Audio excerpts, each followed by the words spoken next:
Mayor McGee, and also all the folks at the City of Lynn for hosting us today. I also want to thank our co-sponsors who are here, and they actually helped us pull together a lot of the logistics around this event, helped us get the word out to make sure that you all knew about the event that was happening today. And those co-sponsors include the Lynn Housing Authority and Neighborhood Development, the Economic Development Industrial Corporation of Lynn, North Shore Alliance for Economic Development, the Bard Foundation, Eastern Bank, Blue Cross Blue Shield of Massachusetts, Trinity Financial, and Mass Mutual. And before we get started, other than Representative Ann Margaret, who is on our panel today, are there any other representatives or elected officials in the audience? Okay, so I didn't see anyone fessing up. So if you're here and you're hiding, I want to say welcome. Thank you very much for all the work that you're doing to kind of help us change the way we think about transit-oriented development in our communities. And so we're going to have some opening remarks by Jim Cowdell of the EDIC, but I don't think that he's here yet. I hope I am. Oh, there he is, thank you. Maybe I'm not here, Doctor. Folks relying on me, y'all. So yeah, so let's have some opening remarks and then we'll get started. Thank you. So one former elected official that is here, I just want to recognize, Doctor, he was elected mayor in 1955, Mr. Tom Costa.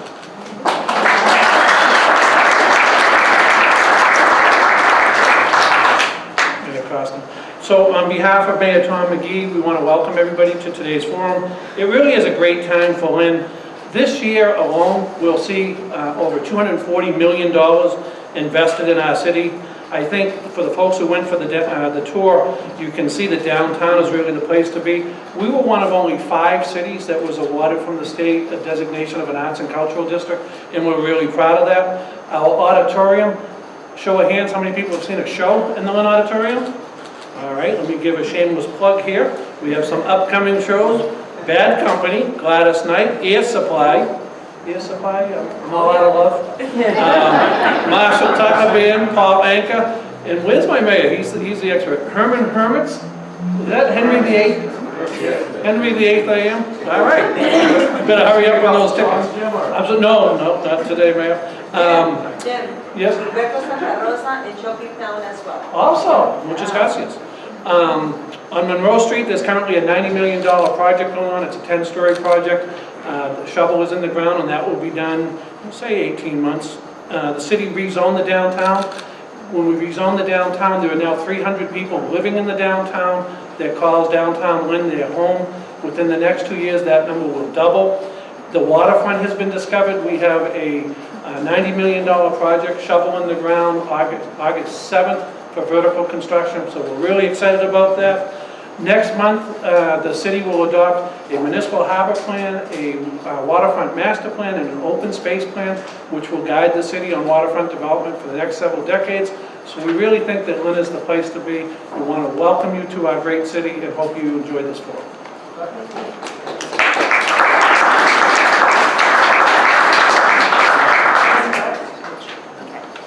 So I'm going to go ahead and get started and just kind of give you a little bit of background about our Transit-Oriented Development Initiative at Mass Inc. And I've got the clicker. You have to remember that up is down and down is up. So, I'll get started by saying, just to kind of explain what we mean by transformative transit-oriented development. A lot of times economists talk about what's called the agglomeration shadow, where large metropolitan centers like Boston kind of cast a shadow over our surrounding areas. From which these communities can borrow size. But in the Future of Transportation report that Governor Baker's commission put out back in December, he actually called for thinking more about ways in which our gateway cities can actually act as urban hubs across the state, of where each community has its own sense of urbanity, or is that even a word? Because yeah, I make up words sometimes, so you guys watch me. So, and they have their own sense of place and their own sense of what makes them unique as cities. And I do want to emphasize that our gateway cities are cities. They're not suburbs and they are not towns. And so as we think about that though, how can we actually strengthen the possibilities in our gateway cities? So as I mentioned back in April of 2018, Mass Inc., before I came on board, I've been on board since December, but back in April of last year, Ben Foreman, our research director, put out a report called The Promise and Potential of Transformative Transit-Oriented Development. And in that report, they looked at the 13 of the 26 gateway cities across the state of Massachusetts that have existing or proposed rail stations to look at what could be done in the areas within half-mile of the train stations. They used data from a number of different sources and found that among the 13 gateway cities, there was a potential for 140,000 new jobs and residents just in that half-mile radius around the train station. Given that we're expected to see 600 to 800,000 new people moving into Massachusetts between now and 2040, how can we make sure that we are thinking of the gateway cities not as just outliers to Boston, but as real potentials and hubs for development across the state? So we're looking at it from two standpoints. When you think about policy, one is from a transit policy standpoint, and one is from a development policy standpoint. And when we talk about development, we don't just mean land use development, about real estate development. We're also talking about economic development, community development, and workforce development. And the way that we're approaching this is through what we call the virtuous cycle of transit-oriented development benefits, looking at the environmental, fiscal, and equitable growth benefits that are possible. And I'm going to walk through these three. So whenever we talk about the environmental benefits, we, of course, we've been hearing a lot about greenhouse gases lately and the concerns there, but there's also pollution we need to think about. It includes air, water, noise, and other types of pollution, as well as sensitivity to climate events. I know that I've heard on the tour that there is a lot of work that's happening around resiliency here in Lynn to kind of think about what happens whenever we're having to confront sea level rise. But any type of traumatic, I guess you can say, climate event like the winter of 2015, I know because I broke my ankle that year on the ice, we have to be prepared for what's going to happen and the ways in which our cities can actually shut down if we do not have plans in place to be resilient. So transit-oriented development can kind of help mitigate these concerns, first of which through proximity, by locating more households closer to places where people learn, work, and play, leading to more trips using transit, walking, or biking, as opposed to having to get into cars. Also, we think about efficiency. If we think about creating more units, smaller units with shared walls and infrastructure, they create more efficiency in our TOD areas, and people pay less for housing, heating, and electricity costs. We also think about activity. Creating more activity in our TOD areas means that you not only have more people using alternative modes of travel, but you also create more riders for transit, so which kind of helps to pay for and support the types of transit infrastructure we'd like to see happen. And then also resiliency. So whenever you have planned shared management of resources, not just within one city, but throughout an entire region, you're actually better prepared for any type of traumatic weather event that might actually hit your region. On the fiscal side, one of the unique things that I thought really stood out in the report was that the difference between the cost of what it takes to develop and the revenues that can actually be generated to develop. In real estate, that's rents, but you also think about business starts and also municipal improvements. That gap in the 4 case studies in our report, which included Fitchburg, Worcester, the city of Lynn, and Springfield, there was a 44% gap between costs and revenues, making it very difficult to do development. That's why we think that with transit-oriented development, if you focus mixed use, mixed income, TOD, you're able to get stronger, more competitive regional economies that actually diversify revenue streams, making it so that municipalities can actually operate and function better. And I have to point out, I just finished a study of municipal finances, and it turns out in the city of Boston, 39.5% of all revenues come from residential property taxes. Whenever you get to the gateway cities, of those 13 gateway cities that we're looking at, the average is 70% of all income comes from residential. That's the reason why mixed use is so important, even in the current housing crisis. And then also, the more housing you can create to actually address the current crisis, the more you continue a cycle of economic expansion and development, which then you can reinvest throughout the city. So on the equitable growth side, in downtowns, we want to bring jobs and opportunities closer to where people currently live and make sure we do so in a way that mitigates and doesn't allow for displacement of people and make sure that people can stay in their homes. But at the same time, we want to be able to attract skilled workers so that businesses that are already in your neighborhoods can find the talent that they need. I remember talking to a business in Fall River. They have 50 open positions that they can't fill just because people can't get there. A lot of it is around transportation. Hey, so a lot of it is around transportation, but also housing. But we also want to make sure that we're bringing in new employers to help diversify those revenue bases for our municipalities so that it can be more resilient and sustainable. And then also improve job and housing choices for the people who live in our gateway cities and surrounding communities. Whenever you do this, you're actually able then to extend those equitable growth benefits back out into surrounding communities, not just in the cores of our gateway cities. So when we think about the potential for development, this map here shows all the locations, and it shows just the North Shore area and then kind of what's happening kind of in north central Massachusetts. This map shows you the areas where there are business enterprises that employ 50 or more people. Keep in mind, though, that between 60 and 70% of all workers in the United States are actually employed by small, mid-sized businesses, often fewer than 50 employees. But if we look at the North Shore area, this kind of shows you where you have areas that are more concentrated in housing versus areas that are more concentrated in jobs. And this is kind of based on a ratio of having an average of about 2.1 jobs per household in a given census tract. But whenever your jobs and your housing does not line up, that means more people have to get in cars and get on transit to get to where they need to be. And so this is contributing to not only congestion, but congestion in your cars, but also congestion in our transit systems. So when we look at development opportunities from a policy standpoint, there are a lot of things that are actually happening right now at the State House as well as at the federal level. And the things I want to point out is that back in 2017, the federal government issued federal opportunity zone legislation to provide for both real estate development as well as economic development in designated opportunity zones across the state. That is something that is still, like they're building that plane while they're flying it, and so we're kind of keeping a close eye on that there over at Mass Inc.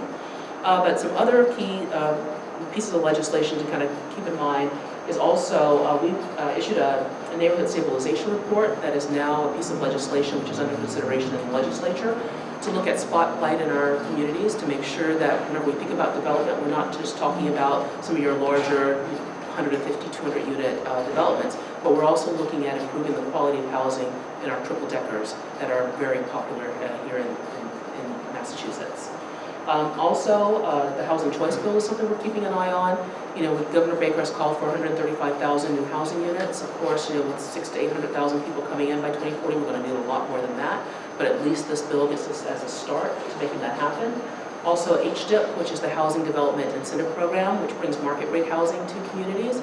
I know that there's a huge need for affordable housing, but without having a really good mix of incomes in a particular area, you wind up concentrating poverty and concentrating different things that are challenging for some communities. I talked to the folks at that North Shore CDC that are working in the Point neighborhood and are talking about ways to bring in more market rate housing so they can bring in more disposable income to actually support more businesses in the community. And then, of course, there are a couple of other programs which we can talk about a little bit more later, including some economic development things that are happening. When it comes to the potential for transit, there's a lot of talk happening around transportation. But in our report, we looked at just looking at the existing system that by increasing frequency and speed and adding bidirectional service to the system, we could actually double ridership from a little over 12,000 to almost 25,000. However, there's a really great process going on right now called Rail Vision, which Alexandra will come up and talk about in a couple minutes, where they're looking at 15-minute service to key stations along all of the routes in the commuter rail system, which includes key stations here in Lynn, Salem, Gloucester, and Newburyport. But we also should be thinking about other ways to connect those areas that aren't actually served by commuter rail. What are some of the ways to kind of make interstitial transit service? I know that I use that word because I really like that word, but it means all those spaces in between. You know, how do we make sure that people are able to get from Salem over to Reading without having to like go through downtown Boston? And so that's where RTA and TMA support is very critical. And so my last slide is looking at some of the pieces of legislation that are under consideration. I think I'm going to point out just a couple. First of all, I know that the Transportation and Climate Initiative is a very huge opportunity which has the potential to generate billions of dollars in revenue to kind of fund our transportation system, while also mitigating greenhouse gas emissions through a cap and invest system. So that's something that we're keeping a very close eye on. We're also keeping a very close eye on the budget bill and of course the rail vision process, but also the budget bill that has increased funding for RTAs, but also regional ballot initiatives, which isn't up here on the slide. There was a hearing yesterday at the State House where a lot of folks were testifying as to the opportunity for regions like the North Shore to actually work collaboratively as a region to fund and prioritize investments that make sense in your local community, as opposed to having to go and compete with other statewide projects. So these are some key things to keep in mind, and also if you're a part of the business community, DeLeo and Spilka have called for the business community to kind of step up and kind of provide ideas and recommendations around ways to kind of fund transportation moving forward in the future. And I've been an active part of a roundtable where we're doing just that. So if you want to be a part of that, please let me know. And with that, I will say thank you. I'm going to welcome Alexandra up to kind of talk a little bit more about Rail Vision and the Lynn Transaction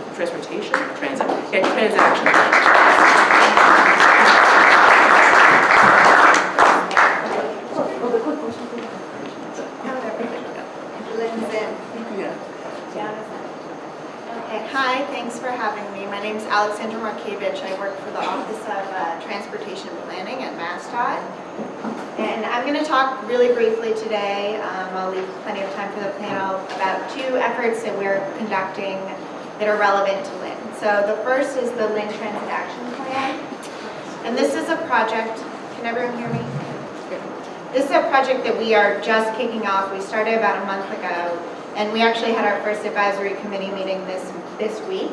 But the idea here is to look across all of the modes to understand what are some of the needs that we're not meeting currently with our MBTA services. So we have essentially the outcomes that we're looking to identify are how can we provide faster, more reliable service to all of the destinations that people need to get to across the North Shore and in Boston. And we're really excited to conduct this year-long process that will be kind of mode agnostic and identify how we can meet those needs through different mechanisms and approaches. This project comes out of Focus 40, which is the MBTA's 2040 investment plan. And essentially, Focus 40 identified priority places, which are locations that have the ingredients for better transportation services, or kind of ingredients that would warrant higher quality transportation services, but that are currently facing gaps in our system.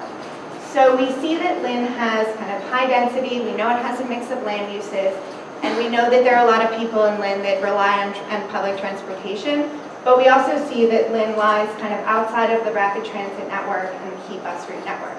So it's a perfect place to look at where can we make improvements across all of these different modes.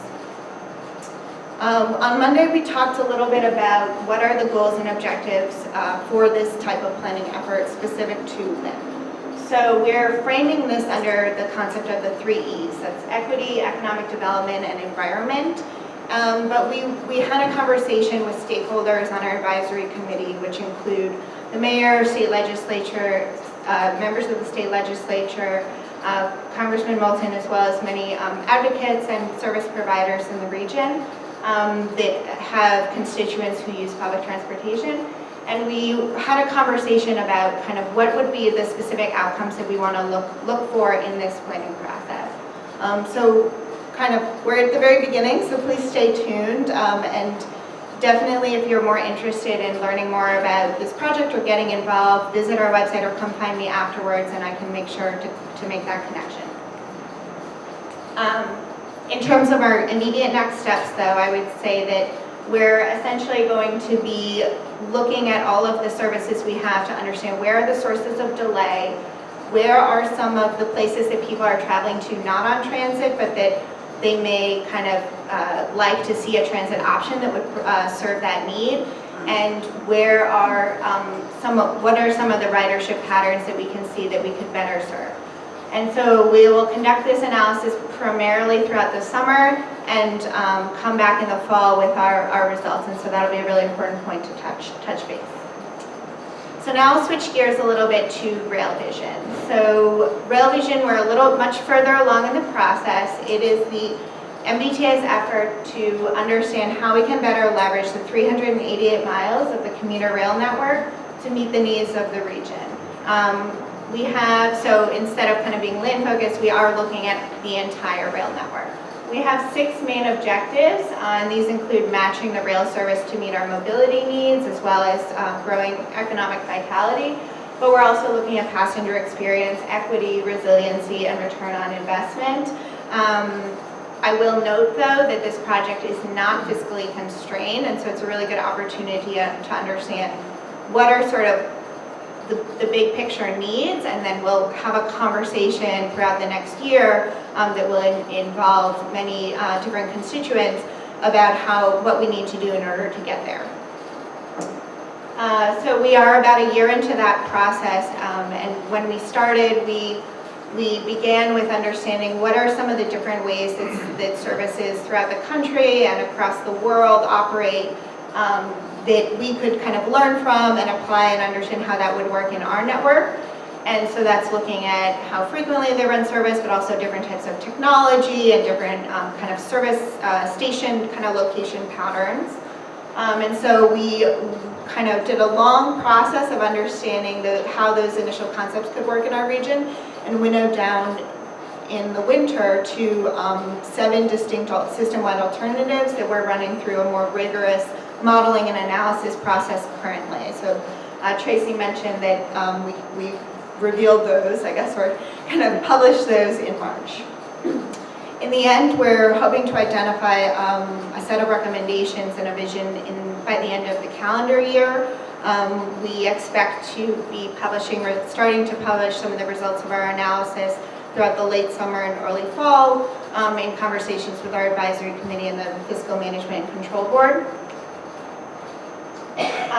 So it's a little bit of an overview of the whole process for Rail Vision, but now I'll talk about the alternatives themselves. So all of the 7 service alternatives that we're looking at aim to reduce travel time, increase service frequency, and improve connectivity in different ways and to varying degrees. And so they do that through employing a mix of all of the different approaches and investment elements that we have listed here, ranging from kind of infrastructure-focused concepts like triple tracking and double tracking to also thinking about the span of service or different kind of station level upgrades.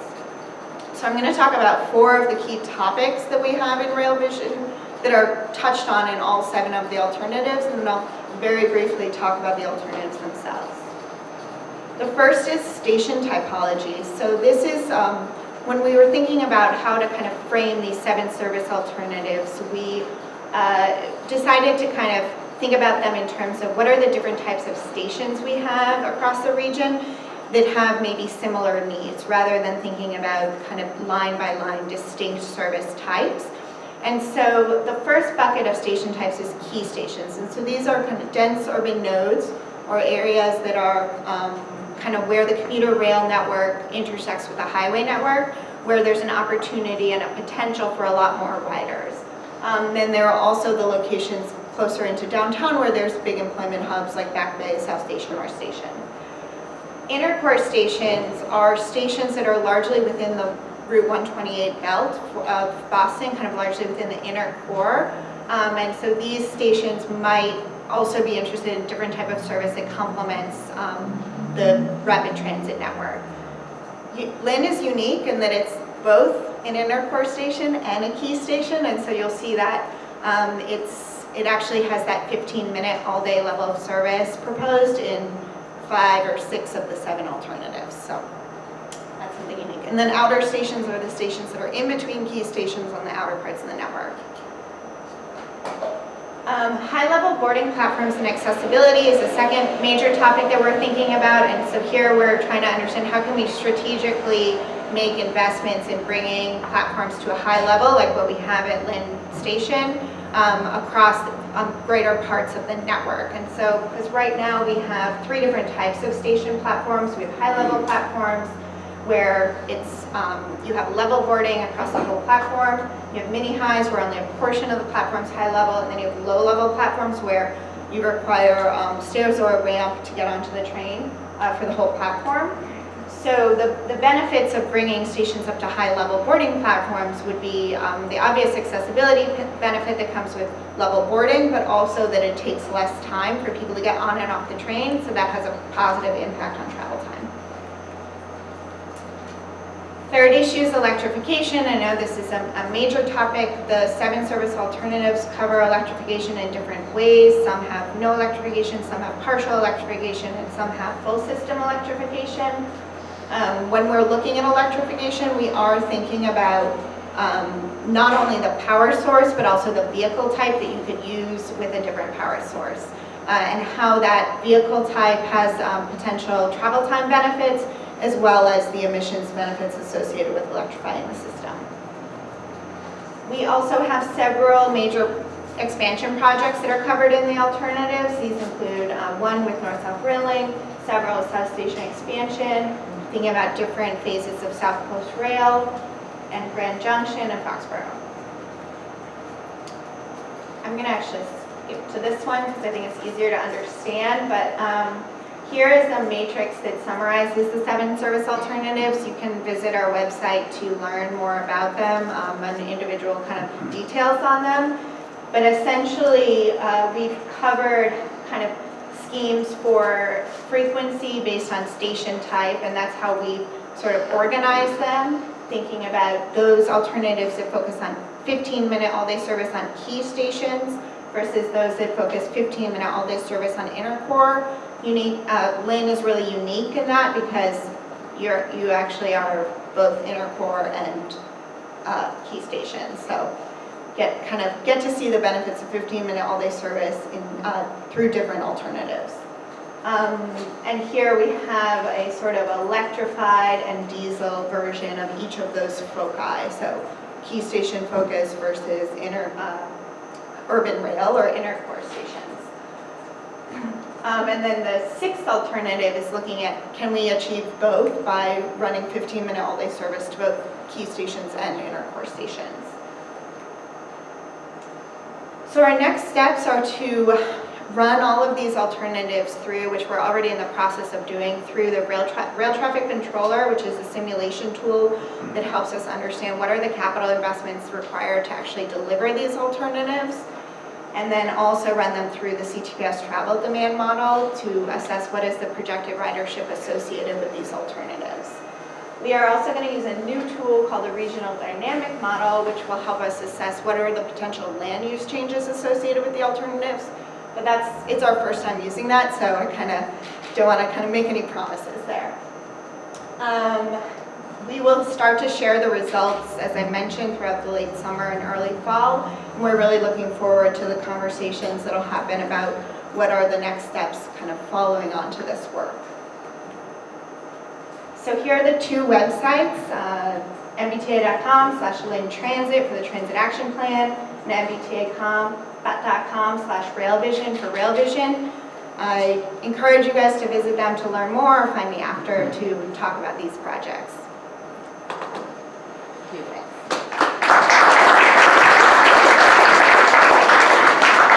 Thank you, Alexandra. And now I know that, one of the things we want to make sure that we do is we have a lot of time for discussion about the things that are very unique to the North Shore community. And so I'm very excited to kind of turn this over to Carolina Trujillo? Yeah, cool, okay. So she's going to actually moderate our panel and introduce our panelists. So go ahead. Thank you so much, Tracy. Well, thank you so much for being here today. My name is Lynn TTOD, and I work for Essex Media Group, which publishes the Daily Item, as well as I'm the publisher of Melons newspaper. So thank you very much, panelists, for being here. I'm just going to name you so that you know who you are. So Mayor Thomas M. McGee from the City of Lynn, welcome. Michael Procopio from the Procopio Company. Representative Anne Margaret Arante from the 5th Essex District. And Tom Daniel from the City of Lynn. Thank you for being here. So once we start the panel, I would like for you to introduce yourself briefly and start by answering our first question, which is, can you talk a about what impact do you think transit-oriented development can play in the economic growth of gateway communities? And anybody can jump in. And I'm sorry, audience. The way we're going to run the panel is we're going to have 20 minutes of discussion, and then we're going to have time for questions and answers. 25 minutes is going to be allocated for questions and answers. So please hold on to those questions because we want to hear from you. We want to make sure that these 4 people here answer all of the things that we need answers. All right?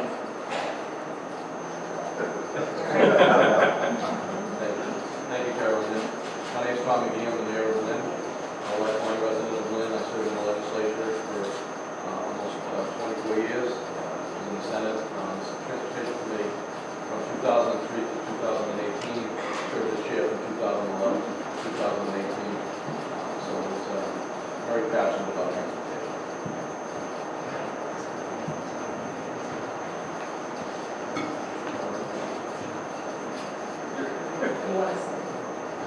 Let's do it. Close order. All right. So, Let's go. again, my name is Tom McGee. I'm lifelong resident of Lynn, Mayor of Lynn. Served in the legislature for almost 24 years. On the Committee of Transportation from 2003 to 2018. Chair from 2011 to 2018. I just want to thank NASIC for putting this together.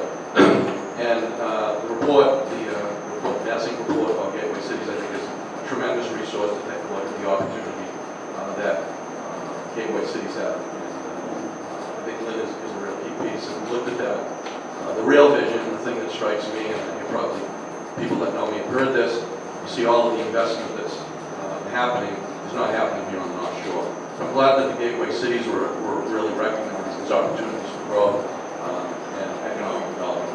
It's about jobs, it's about affordability, it's about access, it's about creating the opportunities that many communities that have commuter rail stations like Lynn that aren't really functional or do meet the needs of the community. And we have an opportunity here in Lynn, when you're talking about transit-oriented development, to see a number of modes of transportation really meet those needs.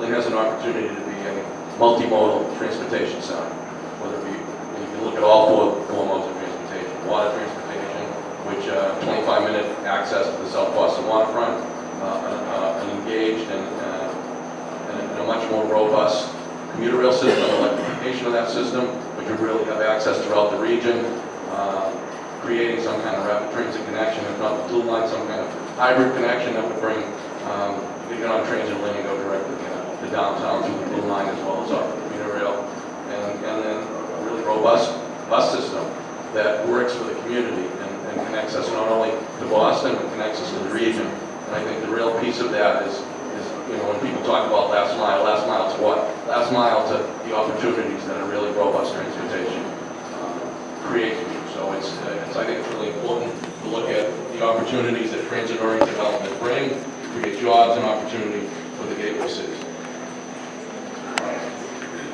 I am Tom Daniel. I'm the Director of Planning and Community Development for the City of Salem, and I previously worked up in Gloucester. My career started in Minneapolis, though, where I was involved with the first light rail transit line from the economic development side, the real estate side, the development authority. And so I think that the value of transit-oriented development for gateway cities is tremendous. And from the Salem perspective, our downtown train station development around it, it's really been building from the core urban fabric that's there, much like Lynn.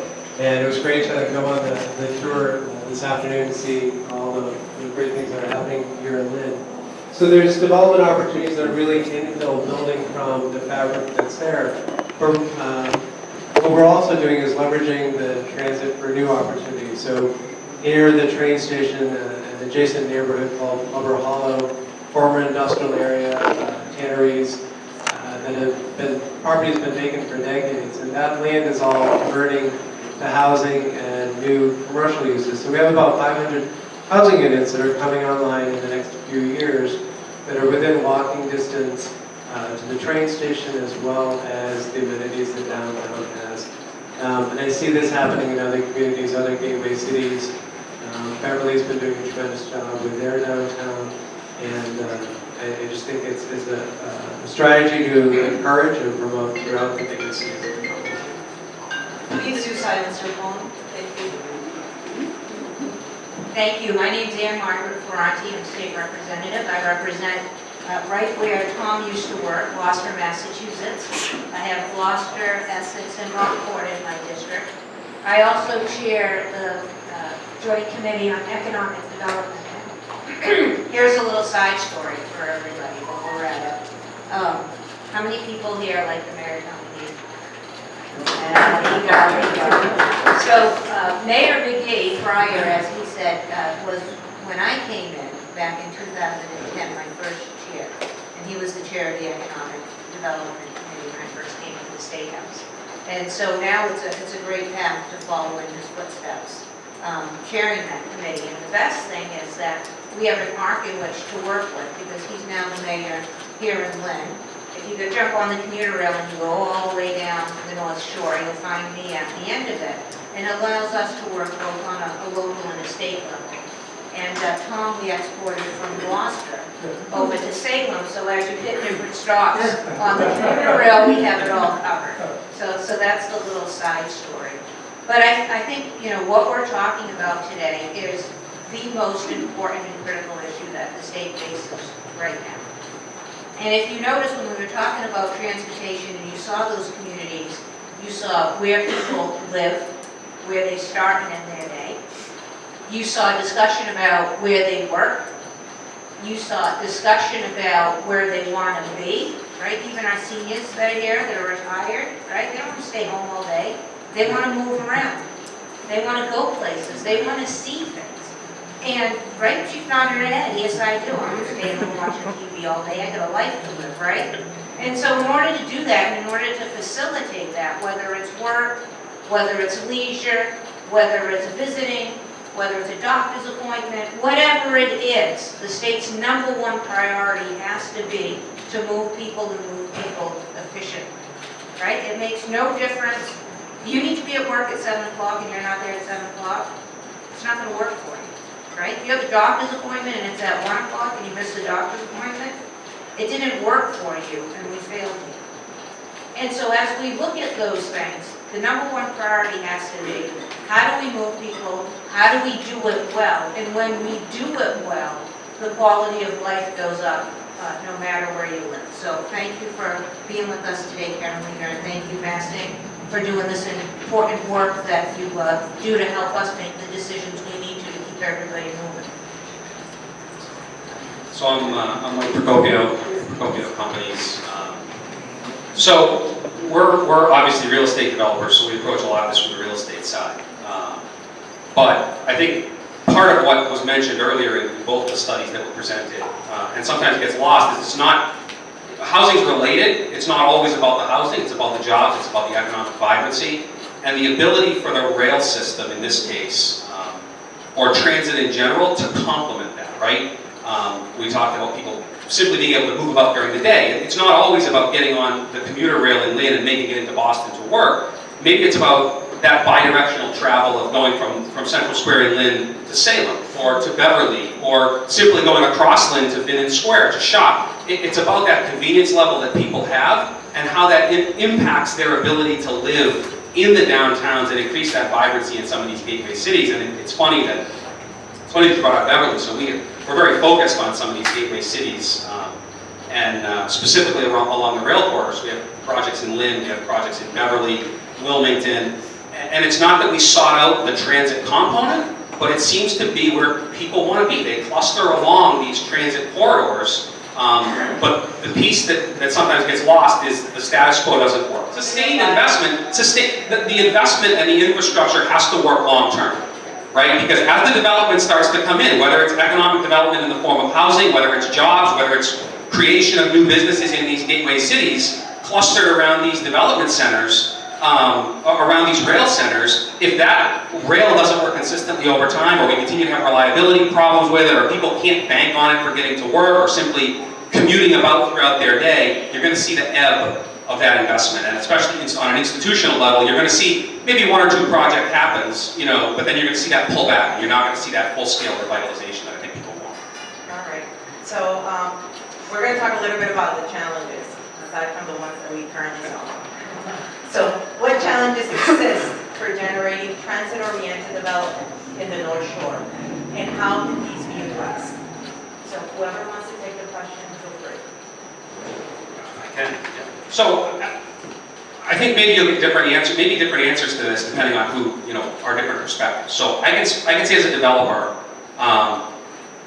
the challenges that exist in a lot of these gateway cities is that there are cities that are emerging, right? So you don't have a track record for some of these things. Someone comes into Lynn and wants to start a new business and open that in the downtown, rely on the rail. There is some proof of concept there, but it's not established, right? It's not like they're opening a business in the seaport.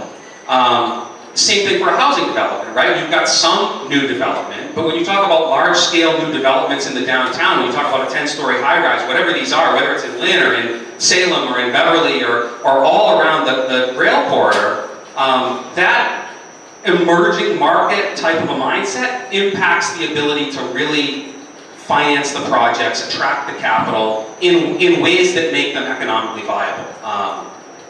I've talked a lot publicly about the project we're doing in Lynn. I don't think people realize how close that came to not happening. The pro forma on that, the way that project penciled out, it probably shouldn't have happened, right? It was a close run thing, and we had many conversations with the mayor. We'd go back in and say, we just can't make this work, right? We know we want a 10-story building here. We don't, we can't make it happen. And finally, we found a way through a lot of hard work. But I think you're going to see that in other projects in Haverhill and the same type of thing, where you've got an emerging market. You're going to see huge challenges to kind of capturing that rail concept and making it work for development. So I would add to that there's one of the biggest challenges that we face, not from the private sector, but from the public sector, is the realization that we don't always own property, and that property is held in private hands.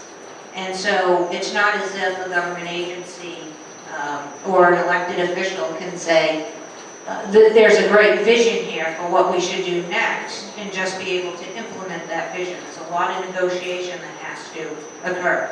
And especially in areas like mine in Gloucester, lot sizes are very small. And so it's not even just one property owner that you have to get to agree to develop into a vision, but there could be several. And we all know how neighbors can be on small lots. If Joe likes it, then Johnny might not like it just because Joe likes it. And so there's a lot of investment that has to occur. The second is making sure that the dollars are there. And there may be a great vision, but we may be in a period of time where the money's just not available for that particular investment. And I know there are people that say, oh, this is a great eminent domain project.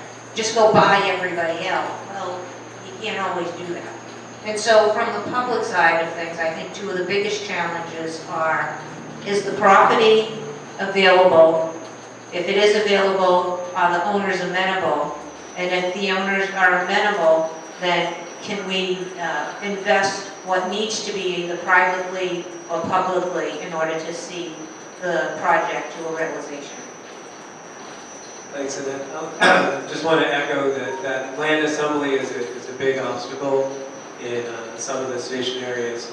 In Salem, even, so we have a district court property on Washington Street that's being demolished, and 61 units of housing going with some ground floor commercial. It's a private, market deal that collaboration with the state allowed us to the redevelopment authority in Salem to receive the property for next to nothing.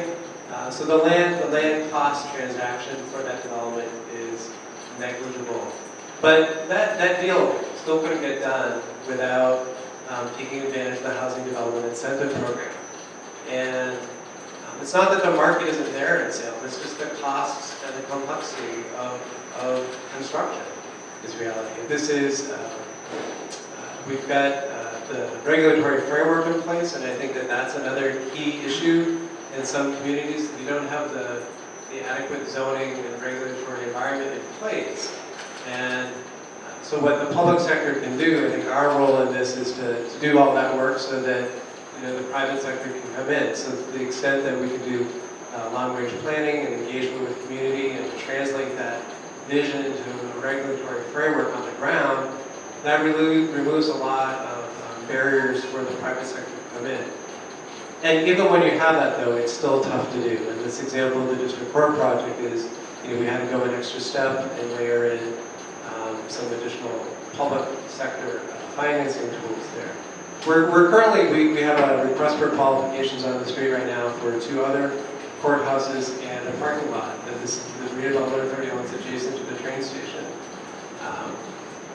Fantastic opportunity if there are any developers in the room that want to You sure? to bid. We've got due date is June 28th for the qualifications, but we know that that's tough just because of the adaptive use of the existing structures. But even if you peel those away and just look at the vacant lot, we've got issues with flood zone, Chapter 91. The regulatory environment that we don't control that comes from the state is also challenging. So it takes a lot of collaboration. I think communities that have both the municipal leadership and collaboration with the state delegation, that's really essential in order to get the regulatory environment and the public sector financing tools in place to move these things forward. We're talking about the business side, I think we've heard that. The underlying piece that I think is the key is a transportation system that works for everyone. And that is the real challenge. When we're talking transit-oriented development, you have a train with 700 people a day that get on it here. You can't get access to jobs, or can't create the jobs here because the system doesn't work appropriately. And Lynn has been for over 50 years, and the former mayor and my good friend Tom Costin understands this. When you're looking at Lynn in the 30s and 40s, we had a vibrant General Electric starting to really grow, and opportunities for jobs here. We've always been a place where people came and found jobs. You had the narrow gauge line, you had a different kind of transportation system. At the time, it really brought people here. They had worked here in this community with access throughout the community with trolleys and buses through our community, or we had access to Boston. When the Blue Line never arrived here, and the investment did not happen, and jobs moved elsewhere, Lynn was left behind because the transportation system does not work for us. You can't get anywhere from here, nor can you get here from anywhere else. And so there's great opportunity, but the real challenge, in my opinion, is making a transportation system, the investment in the transportation system that works for everyone. And when you talk about the gateway cities, whether it be Haverhill or Lawrence, or some of the cities that are farther out, or you talk about Lynn, there's great opportunity there to create the jobs for everyone in the community, to find mixed income housing, to do the type of things that work for everyone in the community. You can't do it without a vibrant transportation system and a 21st century transportation system. So that has been, I think, one of the major challenges we in the city of Lynn have faced. And anybody along this corridor, I think, and Margaret, you understand that at the end up in Boston Rockport, we're at the whims of a system that is a 19th century system. Commuter rail system, if you get on it, it comes slowly in. It's like Thomas the Tank Engine. The conductor gets off, or you see the conductor on the train, and then it slowly pulls out and it's a diesel engine. You go to other places, it's an electrified 21st century system. The train comes in, the doors open, the people get on, the train goes out. And I'm not talking about rapid transit, I'm talking about an electrified 21st century commuter rail system. That's where you see the opportunity across the board on the kind of jobs and housing and the type of things that really the city of Lynn and gateway cities need. It's a system that works. And we sit right on the edge of this, and I'll finish with this, of a vibrant and amazing opportunity to create what other communities around the country and the world have done, a vibrant water transportation system that could connect us throughout the region in a gridlocked and really congested, gridlocked transportation system we have today. So I see that as the ultimate challenge when you're talking about development. Great, so if I'm understanding correctly, we do have a transportation system that just doesn't work for us. So how do you, and this is for all of you, how do you guys plan to attract developers in order to spur transit-oriented development? What is the plan? The plan is to highlight the positive things that are going on in our community and then continue to advocate together for the kind of investments that can happen short-term and long-term. I mean, it's not rocket science. We could be running ferries next week from Lynn to Boston instead of sitting in traffic for an hour and a half to get to downtown Boston. So you're going to be running ferry service. It's the #1 return on the dollar for any service in the MBTA. Those boats could start running next week. You would at least alleviate some of the problems. You could look at a much more, in a short term, DMUs running frequent 15-minute, we talked about it earlier, 15-minute service between, or 20-minute service between here and North Station. And with the Silver Line connections to Logan Airport, you're talking about real connections that allow businesses to take a look here and to grow the type of jobs we can see here. And not only in Lynn, but if you could have that kind of a system start to be created, and Ian Margaret and I have talked about it. You could be running boats definitely from Gloucester instead of sitting 2 hours in traffic, or sitting on jam-packed trains that can't meet the need of the region by looking outside the box. So what are the plans? It's to show the value of the workforce we have there, which is huge. Look for the workforce training, will help build the jobs that people are looking to fill. But I think advocate together for the transportation investment, both short-term and long-term, where we create the opportunity. Location is key, but it's key when you can get in and out of that location. And I think more and more Lynn is the place people are looking, and we're going to work hard to ensure that the transportation system for all the people in this community work, so that they can find their jobs here and elsewhere, and we can really grow the kind of economy for everyone in this community. And I really think that is why the report that the Mass Inc. put out related to the gateway cities is so important, because it reflects on a complete build-out of a really 21st century system that will create 150,000 jobs in the gateway cities. And that's what we're talking about. I agree with everything Mayor McGee's saying about making the infrastructure work better, and it's a huge challenge. I mean, today you can get on a train in Salem, and you're lucky if you get a seat, and you get to land, and it's even tougher to get a seat. I think in Salem, this was in the presentation as well. We have about 4,000 people who live and work in Salem. We have about 17,000 people who live in Salem and leave every day. We have another 17,000 who come from some other place to Salem to work. And we want to grow the opportunities for people to work and live in Salem, and that's the continuum of employment. So the folks that are working in our service sector at lower paying jobs can afford to live, and folks that have advanced degrees or higher income jobs have the opportunities to grow businesses in the community.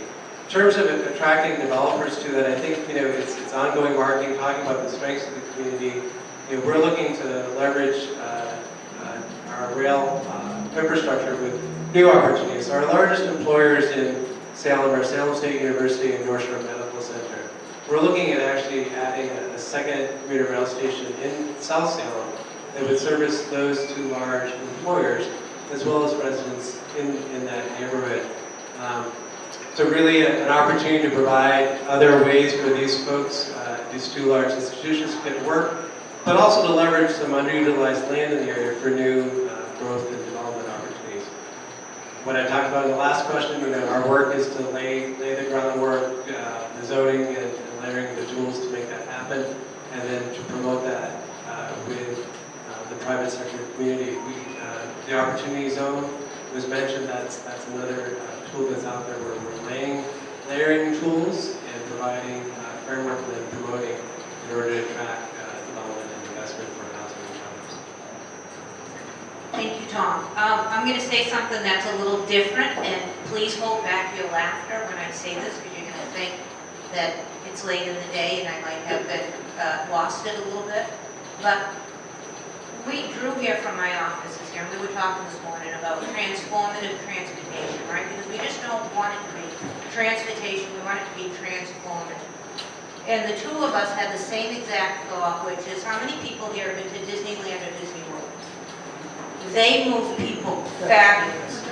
And how do they do that? They have the monorail system that's dedicated to certain people who need to move in a certain direction. And they create a user experience, right? There's something to getting on the monorail and getting to your destination. Then they have the little ferries now. They have all these little shopping villages. And if you creatively look at the program, they put you, and they know exactly this isn't by chance. They put a lot of thought into this.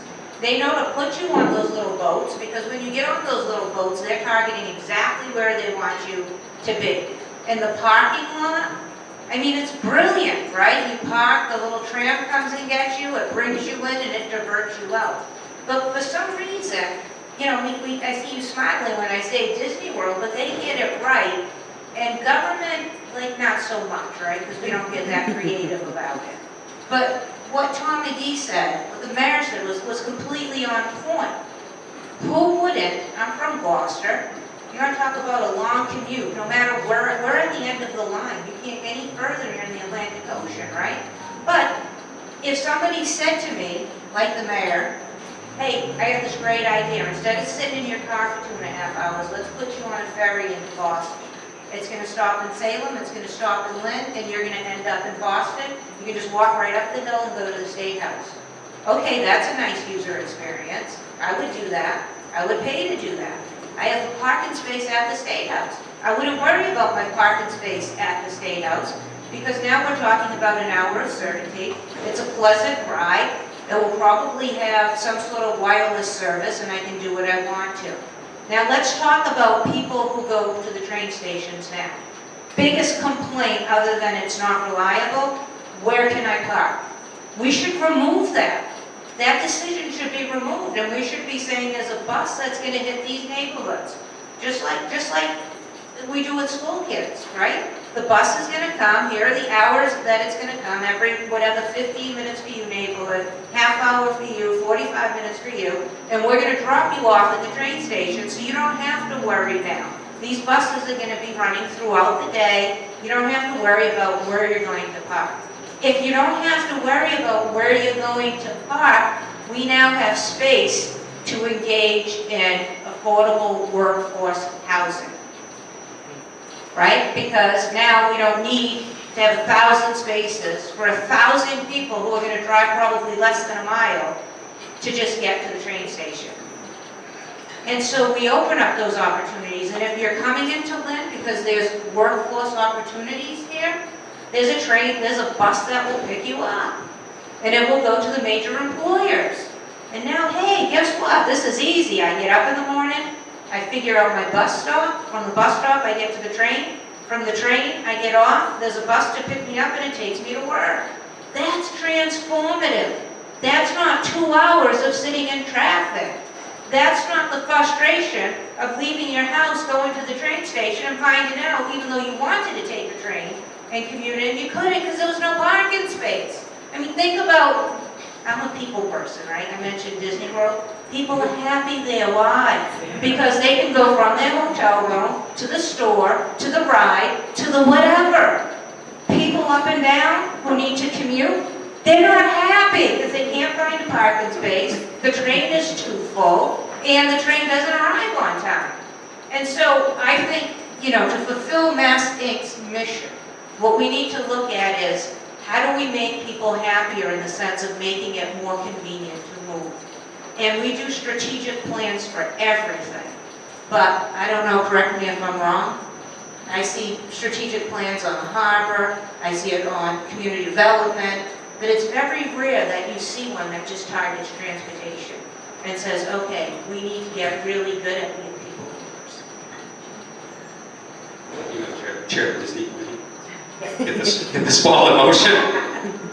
I'll just mention I agree with everything that was said by everyone. I think these are all big pluses. The one thing that stood out for us coming into Lynn with this development, in particular, was the engagement and the support system that the city had in place. So they had solved all of the underlying issues. The zoning was right. The underlying requirements of the municipality were right. When we went in and we met with the mayor, it wasn't a bunch of roadblocks, right? Because it just wouldn't happen. We would have chalked it up to one more exploratory meeting and we would have left. But the engagement that we got from economic development, that we got from the mayor's office was, we want this as the city of Lynn. We want this as a gateway city. We want to expand and build upon what we have here and all of the benefits that we already see and the rest of the world doesn't seem to notice. So I think that's a huge part, from my perspective as a developer, talking to kind of more the government piece of it, is create that roadmap ahead of time. And I think, Jim Caudell speaks about it all the time in Lynn. That groundwork was laid 10 or 15 years ago, right? It wasn't laid yesterday. This was a long, hard road, and now it's finally paying off, I think. And I think that's an important piece of it, is setting it up right so that it's not all roadblocks and hurdles, and there's clear expectations from the city's part, clear, metrics that the developer needs to meet, and it's just very, the expectations are clear all around, and you have kind of a very, very easy process. I mean, that's what I think, at least from our perspective, we experienced in Lynn. The mayor could speak to their perspective, but it's refreshing, and what that's going to do is that's going to attract more. As developers, as business leaders, as business owners and startups start to see that Lynn's open for business, or Gloucester is open for business, or Brockton, or Haverhill, or any of these other gateway cities that are on these rail, centers, they're going to naturally gravitate there because of the ease of doing business there, which is now becoming the exception. Well, thank you so much, panelists. We've concluded this part of the panel. And right now, we want to open it to the audience and see if anybody has any questions. Hold on. All the things we talked about here come down to one very important thing: money. Money. You can't get the legislature or anyone else to think about putting any more money into the MBTA till they find out exactly what they're going to be able to do and how they can do it. The one thing we do need here is the money. And how we can get the money, why don't we follow the two states that have proven the record and making transportation work? Texas and Colorado. Our congressman, when he got out of the Marine Corps after 4 terms in the war zone, went to Texas and he ran a rail system going from Fort Worth to Dallas. And the way it was done, they brought in private capital, working with state funds and federal funds. Why don't we, and what I would like to do to get a positive result right here today so that we can say that we've done something good today. I would like to make a motion that this group here passes a resolution to be given to the governor and to the secretary and to the president of the Senate and to the speaker of the House that we want the state of the Commonwealth of Massachusetts to start working with private capital to run our transportation system and let them get and do what 2 states are doing and making it work. I put that out as a resolution. I'd like to have somebody second it, and we'll pass it and pass it on to the people here so they can bring it into Boston tomorrow.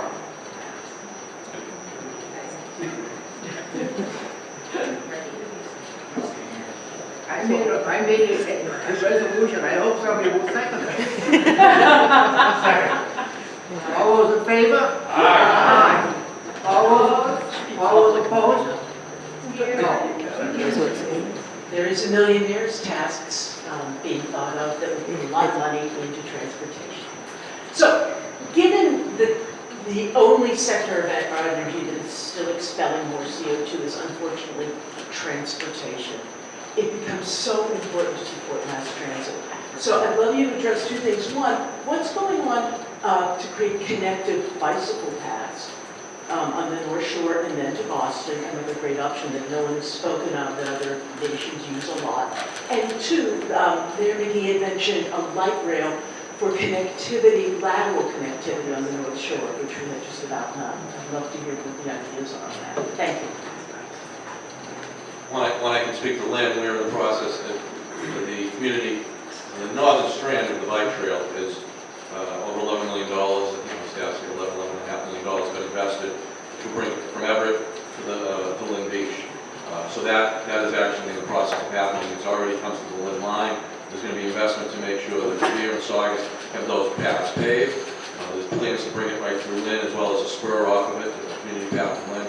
And the final piece of that will bring it right down to the right past the community college down to the beach.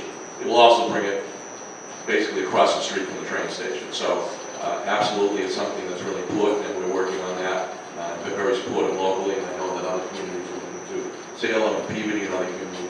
I can probably speak to Gloucester what's going on. We really are starting to take advantage of that in a real way because it's something, if you don't have a car or you don't have access to other opportunities, you get on your bike, you can get to hopefully a system that works. So it's a great question. Secondly, we spoke a little bit about it. It's the east. If you talk to all the mayors in the region, it's It's not just about the commuter rail, oh, we need to make it a 21st century system, but if you're trying to go to Salem in the morning, or Peabody, or from Gloucester to Salem, or Danvers, you're sitting in gridlock as well. So it's not, it's wherever you're going is a problem. The Mayor of Peabody has floated an idea to look at light rail going through Peabody to Salem, directly to Salem. I think, Tom, you're aware of that. It would bring you all the way almost up to Danvers Square, so you could actually connect them all on Route 128 through a light rail, and there's discussions now, and they've done a study on that.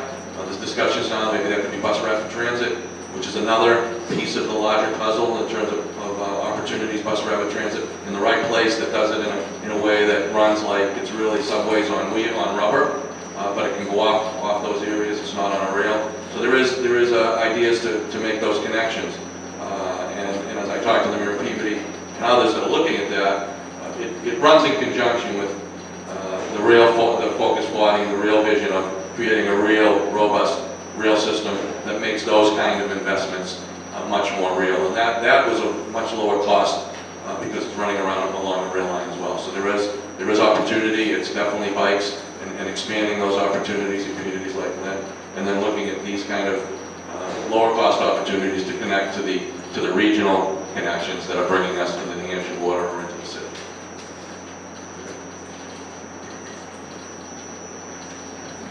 You said it best.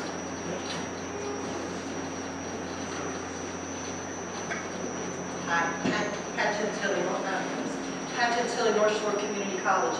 One of the areas that I think are being left out of this discussion is, yes, we're talking about how to get to work, we're talking about where homeowners can be, where you can get affordable housing. We're not talking about how to get the credentials and the workforce development training that we need to get those jobs. And the biggest problem in this area is that lower income people must rely on the public transportation system.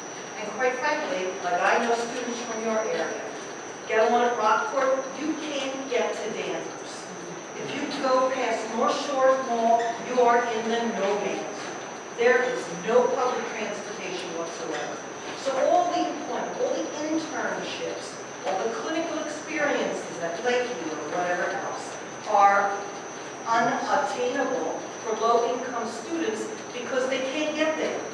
So the real problem one of the problems, not just the one, in terms of having a transportation system that works for everybody is working for lower income students who need to get to Danvers to learn how to be a nurse, or who need to get to their clinical experience at Lake. And we've tried, God love you, MBTA, I know you have a lot of problems, but some of the stuff is not brainiac stuff, okay? There are buses that go, 5 buses go to the North Shore Mall, so you can go shopping, but you can't go 4 miles more to get your degree, okay? So some of this is easy stuff that could be fixed in a larger vision. If we at least thought about what's happening to the people at the lower end of the income scale who can't get in a car. They're not sitting in traffic. They're sitting on a bus that then they have to pick up an Uber ride in order to get someplace. So, I know I sound frustrated because Mayor, we've been talking about this for years.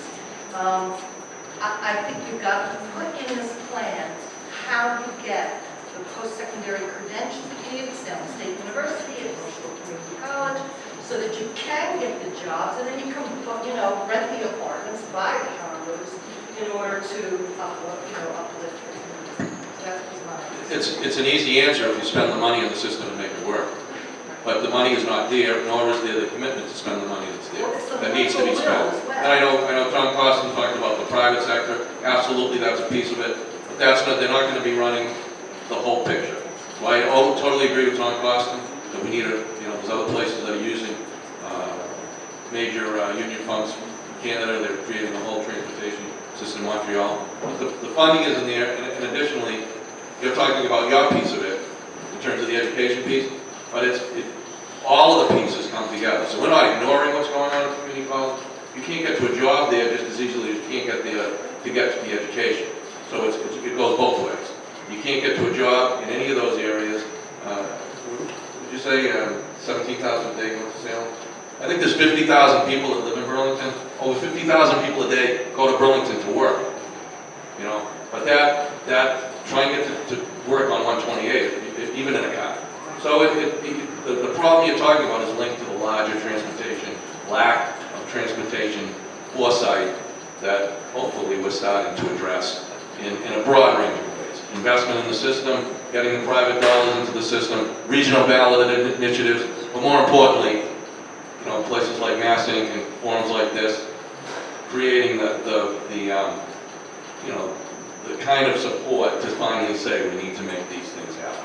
And we had a lot of people in here earlier talking about real challenges we all face together.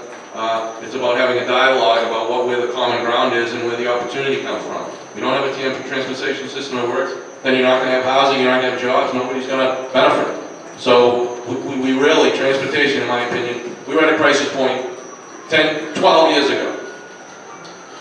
We're still at that crisis point. We come up with the revenue to make the system work. In 09, it was in the legislature. It was revenue, it was reform and revenue, reform before revenue. That was 10 years ago. Now we're 10 years out. The crisis was then, it's here. 1969 trains are riding off the rails. Well, of course they are. That's the Red Line. Carlin Rock was built in 1969. They rehabbed it in 1984. That's longer ago than when they rebuilt it in 1984 from 69. That's the state of our system. And the buses don't work, it's a crisis situation.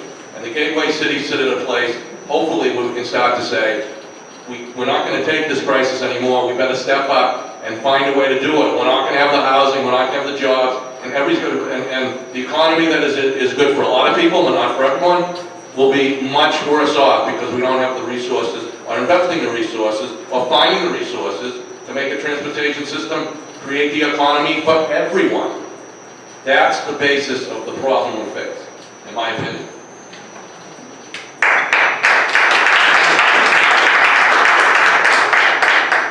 And I think there's the second issue, and I talk about this a lot in my district. We voted, not too long ago, to raise the gas tax and to index it to inflation. The public decided they didn't want us to do that, and they repealed it. We voted to increase, and that money was dedicated to transportation. The public made a decision, they nullified our vote. We voted to increase other taxes. The business community and the public decided once again, and I say the business community because the ads were all over the television saying repeal this tax, repeal the next tax, and repeal the tax after that. So, you know, I heard somebody say political will. There is political will amongst the legislature, especially when you were chair, and now, in order to do something. Most recently, the Speaker and the Senate President said to the business community, let's talk about you're upset because your employees aren't coming here in time, and they're not coming to work on time. We're upset because we try to provide the revenue that we need to solve some of these issues. But I would encourage people here who want to see a better transportation system. It costs money. You know, I tell people all the day, I can give you two things. I can be a legislator, I can be a magician. I can't be both, okay? So if you want to see a magic show, we can do smoke and mirrors and show you whatever you want to see.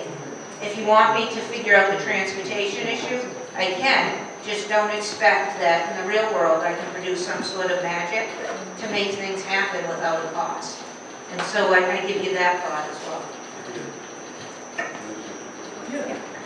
Just to follow up on that, the indexing of the gas tax was going to cost, if you drove 20,000 miles a year with 20 miles a gallon, you were going to pay $5 more a year. Okay, $5 more a year, but that would have given us a lot of money.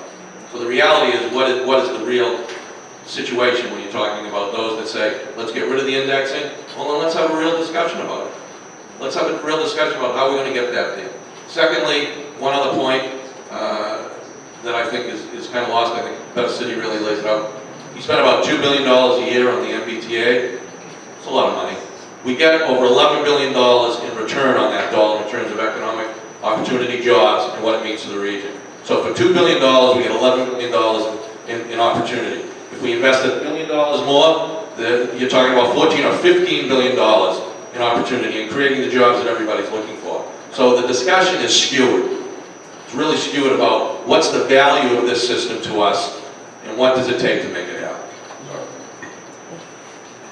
So I just want to bring it down to the local level, because these are huge issues to be dealt with, and I applaud your former work in the legislature now as mayor and representative of Toronto as well. I do want to just offer though at the local level, municipalities are trying different things. So in Salem, we talked about biking briefly. We're looking to build out our bike infrastructure. We have bike sharing going on. We're continuing to do bike lanes. We're looking at an intra-city shuttle to help people within Salem make the connections around town. They can't do it today without getting in a car. We're looking to we're looking at the potential of having a municipal car share. So something like Zipcar that's done at a municipal level, it's more affordable, can meet some needs for some folks. I want to acknowledge the work that MAPC and the North Shore Mayors have done with a study a couple of years ago, looking at sort of that last mile connection.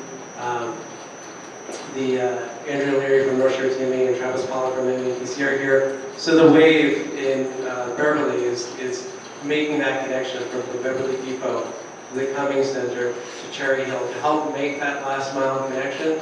And it's not solving everything, but it's demonstrating that these things can work. And by demonstrating that they work, then we can maybe get some more funding for that, and we can get constituents who are buying into saying, oh, I can take the bus, as you were describing. I can take the train to Beverly, downtown, get on the bus, get to my job at the Cummings Center. This makes sense. I'm willing to spend some money on this as a taxpayer as well. Great. So we want to be conscientious of people's time. We're 45 minutes on time for this. 45 minutes into the discussion. We have time for one more last question. So who is it going to be? All right.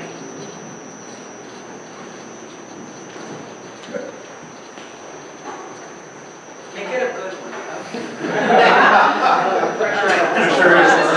They've all been good ones. Lynn TTOD, North Shore Transportation Management Association. So this actually kind of pulls in what former Mayor Costin was talking about with the private investment, as well as what Tom were talking about with the local investment.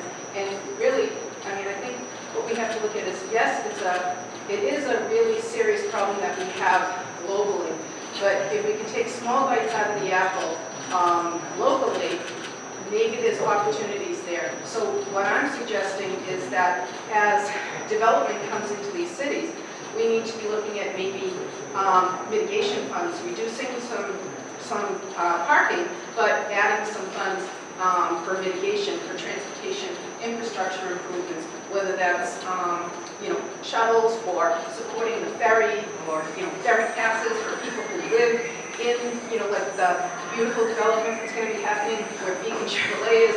So if everybody had a discounted ferry pass as part of a mitigation program, now you have a lot of ridership on that ferry. You're taking a lot of traffic off of the Linway. So those are the kinds of things I think that are creative that can be done. Having a mitigation funding pot where the development of Beacon Chevrolet and then the development of Gearworks, if everybody's starting to pay into that, now you have a good chunk of money to be used for some of these, either local connector services like Tom's talking about, or potentially, connecting services between Peabody and Salem or Lynn and Benton Square or, wherever it needs to go. But I think those are the key things. And that, to me, is a little bit less volatile, I think, than, talking to folks about raising taxes. So, while I don't disagree with what's being said, I think that it provides maybe a golden opportunity to start to bring that private investment in. So, my 2 cents. Thank you so much. Yeah, go ahead. Just so in Salem, where we have started, we have something we're calling the Transportation Enhancement Fund, where certain larger residential developments make a contribution at the time of permitting that will go into that, as well as there's a percentage on our adult use marijuana retail sales that is going into this transportation fund to fund some of the things that I talked about earlier. So I think those are some really good ideas, and I think maybe surprising from the developer standpoint. Those are the ideas I think developers would be behind. Those are creatives to our projects. Those are value adds to our project. We would see value in a lot of those. I do want to point out two things. So you sort of talked about two sort of methodologies, right? So there's the make the contribution into a fund, into a big pot. So that's one way of doing it. The hesitation, and that's good, the hesitation developers will have with that is that money then is still subject to sort of the governmental gridlock with how it's deployed, even at the local level, right? There's a certain amount of just overhead that goes with actually getting that money on the street. The other methodology we talked about is requirements for whether it's transit passes or ferry passes or specific ride share elements and electric vehicle charging. We've got all of those things that go into specific proposals that the private side can implement, and those are much faster to bring to market. So my thought kind of as a developer would be, both are good. I wouldn't skew all the way towards just the contributory money piece of it, because I think it'll just be a longer return on that. You know, you'll eventually see it, but from the time the developer makes that, say, $500,000 or $1 million payment into the fund between when it actually hits the street and an infrastructure improvement might be 5 years. Whereas if you lay that requirement on them for ferry passes or ride sharing and stuff like that, you're going to see that impact the day the property opens. So I think both are great ideas, and I think you're 100% right. It's a much easier road to go down and much more palatable than saying we're going to raise taxes for that. And to the mayor's point about some of the overrides and kind of the education that was around that, to be frank, it wasn't really well messaged by the state. And there was not a lot of education around it, right? Because I think, you know, simply what you just said there, we're talking $5 a year, whatever that equation is. I mean, that's a valid point. And I remember all those TV ads, and that wasn't one of them. So there was poor messaging on the other side of that, and I think people get scared that their taxes are going to go up, and then that's why you see this pullback from infrastructure spending, especially, you know, even when it's earmarked like that. But I think those are great proposals, and I think developers would be on board with that. All right, so there's one last person who wants to make a statement. Okay. I just want to make sure that he has the opportunity. Go ahead. Thank you. Not a question. For the last 2 to 3 sessions, there has been a bill before the legislature that allows for private investment in privately developed transit systems only if they're solar powered and meet certain safety and environmental standards. And also deals, in addition to allowing private funding, it deals with the issue of having the private transit go over public right-of-ways, which is often a very difficult approval to get. The last version that I'm aware of was Senate 1993, and I just think if you're interested, and this could be used between cities, within cities, it's a low-density thing, and there are 2 Massachusetts companies that are ready and willing to invest in these kinds of systems. So please look into that and see if there's some way we can get it moving. The last one was S1993. Thank you. All right. Well, I just want to take the time to thank you all for participating in our panel. I would like to ask a round of applause